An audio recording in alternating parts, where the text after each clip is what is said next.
IPL ಆರಂಭಕ್ಕೆ M Chinnaswamy stadium ಸಜ್ಜಾಗಿದೆ.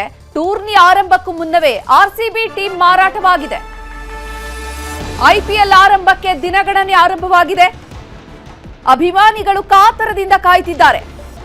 Opening match ನೋಡೋದಕ್ಕೆ, ಅದು ಹೋಮ್ ಗ್ರೌಂಡ್ ನಲ್ಲೇ ನಡೀತಾ ಇರುವಂತಹ ಮ್ಯಾಚ್ ನೋಡೋದಕ್ಕೆ ಎಲ್ಲರೂ ಕೂಡ ಕಾತರದಿಂದ ಕಾಯ್ತಿದ್ದಾರೆ.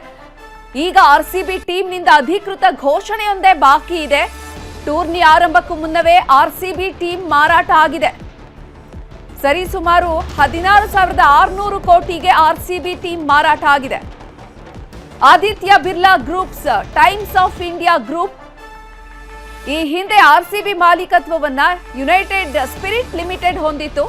ಆದ್ರೆ ಈಗ ಆರ್ಸಿಬಿ ಟೀಮ್ ಅನ್ನ ಆದಿತ್ಯ ಬಿರ್ಲಾ ಗ್ರೂಪ್ ಮತ್ತು ಟೈಮ್ಸ್ ಆಫ್ ಇಂಡಿಯಾ ಗ್ರೂಪ್ ಪಡ್ಕೊಂಡಿದೆ. ಐಪಿಎಲ್ ಆರಂಭಕ್ಕೆ ಎಲ್ಲಾ ರೀತಿಯ ಸಿದ್ಧತೆ ಒಂದ್ ಕಡೆ ನಡೀತಾ ಇದೆ. ಮತ್ತೊಂದ್ ಕಡೆ ಆರ್ಸಿಬಿಯ ಓನರ್ಶಿಪ್ ಚೇಂಜ್ ಆಗಿದೆ. ಟೂರ್ನಿ ಆರಂಭಕ್ಕೂ ಮುನ್ನವೇ ಆರ್ಸಿಬಿ ಟೀಮ್ ಮಾರಾಟವಾಗಿದೆ.